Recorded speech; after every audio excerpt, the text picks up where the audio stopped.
Vamos falar de Zwinglio. Esse aí é um reformador muito esquecido, porque ele acabou ofuscado pelo Lutero, seu contemporâneo, e por Calvino, que veio depois dele e que foi maior do que ele. Então esse Zwinglio acabou muito ofuscado. E também uma coisa também é que ele viveu pouco. Ele acabou morrendo em batalha, então ele acabou não tendo o mesmo tempo que os outros tiveram, certo? Mas eu gosto muito do Ulrich Zwingli. Ele é suíço da parte de fala alemã, porque vocês sabem que a Suíça ela é formada de vários cantões. Alguns desses cantões é fala alemã, alguns são de fala francesa. Depois eu vou mostrar para vocês no mapa. O Zwinglio é de Zurique, que é fala alemã, certo? Ele nasceu só 7 meses depois do Lutero, eles têm praticamente a mesma idade, certo? São contemporâneos. Filho de camponeses, ele formou-se na escola dos humanistas, então ele já recebeu influência humanista e assumiu o pastorado de uma grande igreja em Zurique. Lá ele começou uma obra reformadora. Ele foi influenciado por Erasmo, no seu gosto pelas escrituras, e também grandemente influenciado por Lutero e pelos seus escritos, certo? Mas esse movimento da reforma suíça é um movimento independente, certo? Ele acontece paralelo. Ele não tem influência de Lutero, a não ser influência dos escritos, né? Daquilo que tem sido divulgado em termos de ideias. Mas não assim que um troque ideia com o outro, ou que um responda para o outro, não. Cada um trabalha independentemente. Logo na igreja, onde ele era o pastor, ele implantou um modelo de pensamento completamente novo, em que tudo tinha que ser baseado nas Escrituras. Todas as coisas na igreja tinham que ter como fundamento as Escrituras. Ele levou isso tão a sério, que, e é uma coisa estranha, porque de todos os reformadores, e são vários que tem, de várias gerações, de todos os reformadores, esse era o que mais talento musical tinha. Ele era um músico de boa qualidade. Entretanto, foi ele que tirou todos os instrumentos musicais da igreja. De tão a sério que ele levava essa ideia de que só ia ter no culto aquilo que a Bíblia mandasse que tivesse. Certo? Então é interessante porque ele adorava música, e é justamente esse cara que adora música é que tomou essa atitude. Diferentemente do Lutero, a conversão do Zwinglio ela foi gradativa. Ele era um padre católico romano, e aos poucos ele foi reformando a igreja dele, trazendo para dentro das Escrituras. Certo? Não foi uma experiência assim como foi no caso do Lutero. Ele era um grande pregador, extremamente capaz, arrumou confusão com o Papa várias vezes, porque ele pregou contra o arregimentamento, tá certo isso? De jovens suíços para serem mercenários nas tropas do Papa, que ele achava isso um absurdo. Ele era suíço, ele gostava do país dele. E também ele pregava contra as indulgências. Nada de novo aí. O Papa não gostava nada dele. No ano em que ele assumiu o pastorado, a peste atingiu Zurique, em 1519. E quando acontecia isso, quando a peste, porque a peste tinha sido já antiga, mas tinha assim, voltava, sabe, em alguns lugares. E quando acontecia esse tipo de coisa, de vir a peste numa cidade, as pessoas saíam da cidade. Compreensível. Alguém chegou a observar, naquele tempo, que os médicos e os pastores eram os primeiros a sair. Quadro triste, né? Justamente quem tinha que ficar eram os primeiros que fugiam, os médicos e os pastores. E Zwinglio ficou. E assim ele ganhou o respeito daquela população, porque ele ficou para cuidar daquelas pessoas. E ele acabou ficando doente também, chegou à beira da morte, e essa experiência de quase morte fez com que ele saísse dali fortalecido e com muito mais vontade de trabalhar para a glória de Deus. Deus usou essa experiência na vida dele. O ano de 1523 foi um ano importante em Zurique, porque os líderes da cidade tinham que decidir o que a cidade seria. Porque naquele tempo era assim, cada cidade decidia se ia ser protestante ou se ia ser católica. Isso era uma decisão do governo da cidade. E a cidade de Zurique tinha que tomar essa decisão. E aí, nessa ocasião, o Zwinglio foi escolhido para ser o defensor do protestantismo, E aí, por ocasião disso, ele escreveu esses 67 artigos, que são parecidos com as 95 teses, só que muito mais avançados. Né? A minha mãe estava me mostrando aqui um estudo sobre as 95 teses, e se você lê as 95 teses, você vê que elas têm um tom muito católico. Né? Causa uma certa decepção para quem lê. Por quê? Porque tudo era muito novo. Trata-se de um monge agostiniano escrevendo para o Papa. Né? Ou chamando a atenção para a igreja como um todo, mas ele tem em vista que o Papa abra os olhos. E então é realmente estranho. Esses 67 artigos já têm um tom muito mais protestante. Né? O que acabou acontecendo é que ninguém do lado católico veio defender a causa católica, porque ninguém queria enfrentar Zwinglio num debate. E aí o Zwinglio não teve dificuldade de convencer os líderes da cidade a que Zurique deveria se tornar uma cidade protestante. Como teólogo, ele foi um teólogo da Bíblia. Ele cria, como Lutero, em sola escritura. Só que ele levou sola escritura muito além, como nós já vimos nessa coisa que eu falei dos instrumentos. Ele achava que tudo tinha que estar sob as escrituras, dentro da igreja.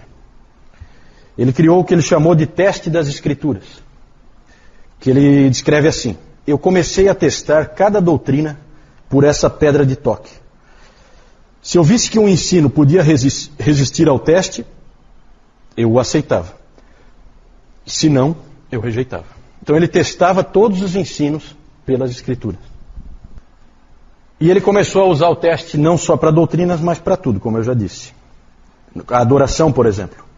O Lutero achava que se a Bíblia não proíbe alguma coisa, você pode fazer. O pensamento aqui é completamente diferente. E aqui há uma diferença já entre esses dois ramos do protestantismo que andam paralelos. O luteranismo e os reformados. Né? No luteranismo tem esse pensamento. Não proíbe, pode fazer. E com isso a igreja luterana, naquele tempo, ficou ainda com muitas das práticas medievais, porque o Lutero achava que não tinha por que eliminar. Já o Zwinglio revolucionou. Tirou todas as imagens da igreja, acabou com aquelas vestes especiais, tirou os crucifixos, acabou com os dias santos, removeu os instrumentos musicais, como eu disse, porque tudo isso ele achava que não havia ordem na Bíblia para que essas coisas fossem utilizadas. Então é uma outra forma de pensar. O Zwinglio teve problemas nos 12 anos em que ele foi líder da reforma em Zurique, porque havia pessoas que achavam que ele estava indo muito devagar na reforma. Ele já estava indo muito mais rápido que o Lutero, e ainda assim tinha gente que achava que estava muito devagar a reforma. Depois nós vamos falar dos radicais da reforma. Ele teve problema com esses radicais e o Lutero também. Um episódio triste do protestantismo foi a divisão entre esses dois ramos. Na verdade, eles nasceram independentes, então não é difícil você classificar como uma divisão. Mas eles podiam ter crescido mais unidos, e eles não ficaram unidos. Por quê? Porque não houve entendimento entre Zwinglio e Lutero. Os dois se encontraram, montaram comitivas, os dois se encontraram. O Zwinglio muito mais conciliador, o Lutero, como sempre, aquele jeitão dele. E eles acabaram não se entendendo, e a questão toda, quem é que sabe qual é a questão em que eles divergiram? Alguém sabe? Batismo não. A ceia do Senhor. A ceia do Senhor. Zwinglio defendia a ceia como memorial. Um memorial à morte de Cristo. Era celebrado como memorial. E o Lutero defendia a consubstanciação, que é diferente da transubstanciação católica romana. Na transubstanciação, o que os católicos dizem é que aquela hóstia e aquele vinho se transformam no corpo e no sangue de Cristo. Realmente, ali você acha que é pão, mas não é. Aquilo ali é o corpo de Cristo. Já o Lutero, ele pensava diferente. Não cria na transubstanciação. Ele cria que aquilo ali é pão, sim, só que ali junto com o pão está a presença de Cristo. Não é o corpo de Cristo não é o pão, mas o corpo de Cristo está ali. Certo? É meio confuso também essa maneira de pensar. O Zwinglio tentou conversar, mas o Lutero não quis saber de conversa. Ele bateu na mesa e disse: este é o meu corpo. A Bíblia diz e nós cremos. Foi isso que o Lutero falou. O Zwinglio insistiu que eles também creem na Bíblia e que a Bíblia não diz isso. Então ocorre uma divisão por diferença de interpretação, não por diferença de autoridade das Escrituras. Nenhum dos dois duvida da autoridade das Escrituras. Houve uma divergência de interpretação do texto, certo? E ali então eles não se entenderam. E essa então, eles na verdade não, como eu disse, não é bem uma divisão, é uma perda da oportunidade de união, certo? Isso, o encontro deles foi na cidade de Marburg. O Zwinglio estava sempre envolvido em política e em economia. Ele achava que o cristão transforma a cultura. Ele achava que Deus quer transformar toda a cultura por meio do Evangelho. Então ele se envolvia em todas essas coisas. Por isso que nele nós vemos o soli Deo Glória. Porque tudo é para a glória de Deus. Tudo que acontece. E ele se envolvia até em questões militares. Tanto que ele foi como capelão para uma... ele foi como capelão para uma guerra que houve entre um cantão católico e um cantão protestante. Era comum haver guerras de um contra o outro, né? Alegando motivos religiosos, mas a gente sabe sempre que tem alguma outra coisa por trás. E lá nessa ocasião, ele ia armado e tudo, mas ele acabou sendo morto nessa guerra. E, então ele teve pouco tempo para escrever, pouco tempo para... né? Então ele é um reformador menos conhecido. Mas você já vê claramente que Calvino vai seguir a linha dele e a reforma suíça vai ser tocada para frente lá em Genebra, pegando muita coisa que o Zwinglio já tinha estabelecido. Fala, Cício. A pergunta do Cício é se a prática, se a divergência deles era em termos de prática ou era só realmente na interpretação das Escrituras e na teologia. Eu creio que a diferença era basicamente na teologia. Para eles, para esses homens, a teologia é muito importante. Muito.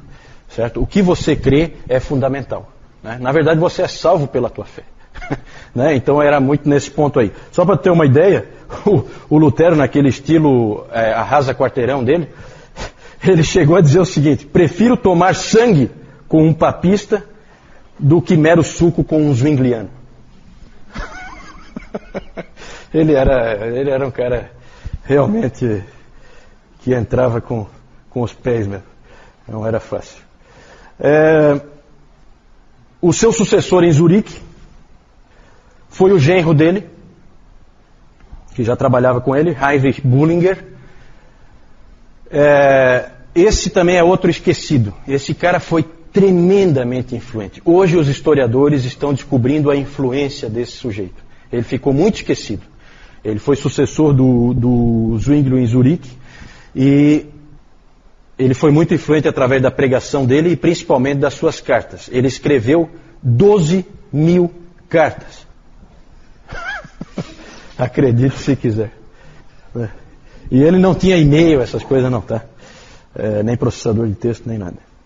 A Zurique, na verdade, tornou-se uma agência de notícias. Tudo que você quisesse saber que estava acontecendo, você escrevia para o Bullinger, e aí você tinha todas as informações que você precisava. Ele também é o autor da Segunda Confissão Helvética, de 1566, que é uma obra magistral. Eu já li trechos dessa confissão, ela é realmente muito boa, muito. Foi ele que escreveu, Heinrich Bullinger. A influência desses dois homens sobre o conjunto do protestantismo é enorme. Junto com Calvino, a influência deles sobre os huguenotes franceses, sobre os holandeses, sobre os puritanos da Inglaterra e sobre os escoceses é enorme e fundamental para a existência de tantas igrejas protestantes que nós temos hoje. Aí então vocês veem o Zwinglio, a casa onde ele nasceu, que está conservada até hoje, né? Claro que eles sempre reformam e tal, mas foi nessa casa que ele nasceu. Esse aqui é o Bullinger, sucessor dele, em Zurique.